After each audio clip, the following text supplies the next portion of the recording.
Ito naman kanina, bago ko siya habang piniprepare ko siya, binabad ko siya sa water with salt para maalis yung pait niya na hindi siya masyadong mapait. Ganyan. Tapos ko na-strain na. Ready to igigisa na natin.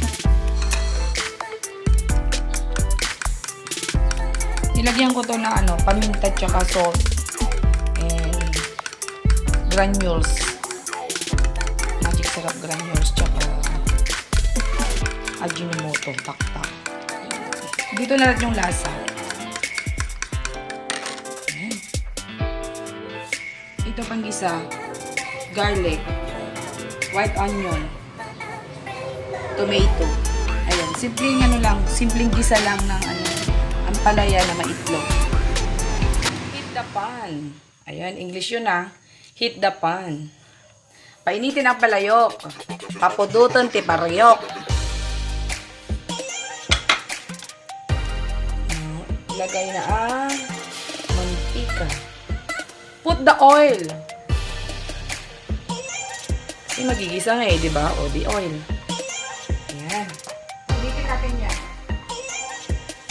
Magpainit lang ng mantika. Kasi simple lang naman gagawin natin Gisa-gisa lang. Simple lang.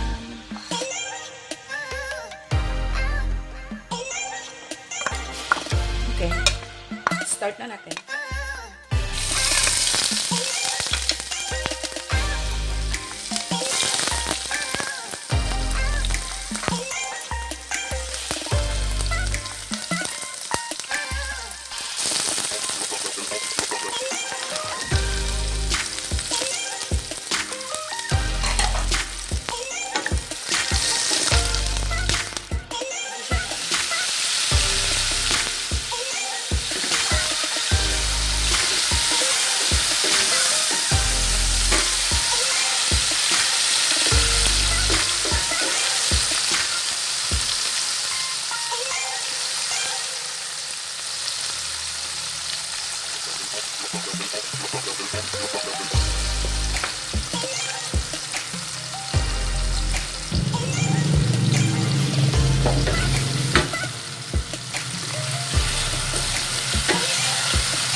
Kunting brown sugar lang para mabalance lang yung bitterness.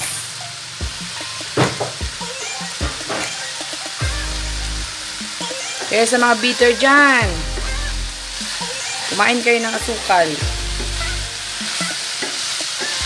Joke lang, joke lang.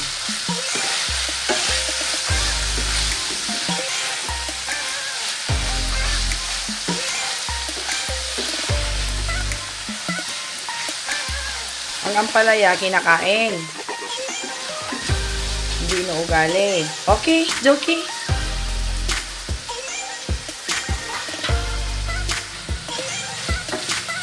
Ayun, may tumalsik.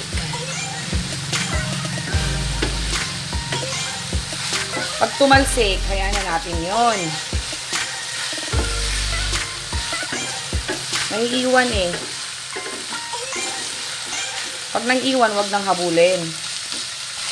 Daming hugot, no?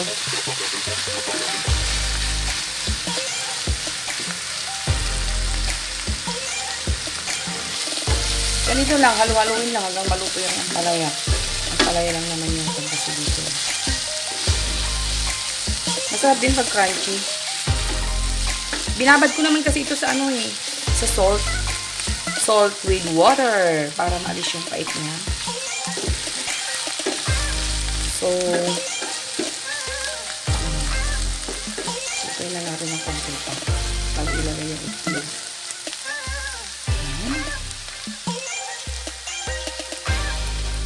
Kung may diabetic ka, kung ikaw ay diabetic, ito din ang ulamin mo araw-araw. Ganon. Maraming health benefits ito eh. Ampalaya is life.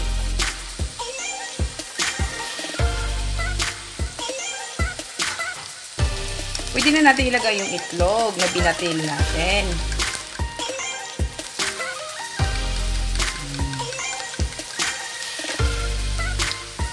Try nyo din ito. Yung itlog, lagyan nyo na ng lasa. Doon nyo nilagay yung mga paminta, Ajinomoto tak-tak, magic sarap, tsaka konting salt.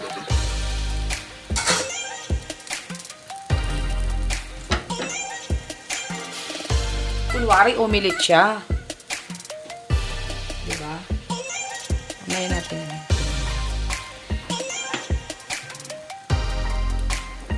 Alalay lang sa apoy.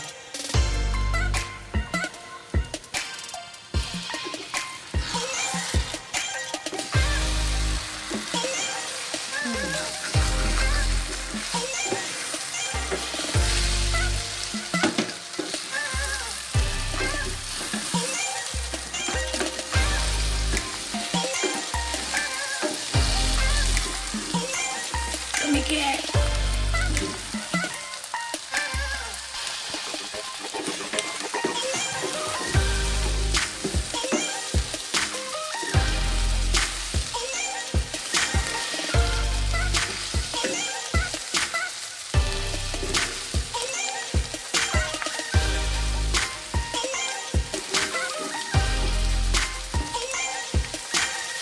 Ganito lang, o, di ba? Simple lang naman. Simpleng ulam, buhay probinsya, simpleng ulam, everyday ulam. O, di ba? Walang kasosyalan. Cool! Kayo guys, gusto nyo rin ba to, ampalaya? Kumain kayo ng ampalaya. Hindi ka kumain ng ampalaya, sabi nila bitter ko. Inuugaling mo yung ano. Joke lang. Huwag kayo maniwala sa mga pinagsasabi ko ha. Na mga hugot-hugot na yun. Wala lang akong masabi. Pero siyempre yung procedure, doon kayo maniwala.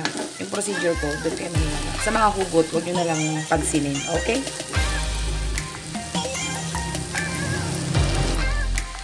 O, di pwede na. Tapos na. Ready to serve. Ayan. Kain na tayo, guys. O, diba? Sarap. Pwede na kumain. That's it. Thank you, guys, for always watching my video.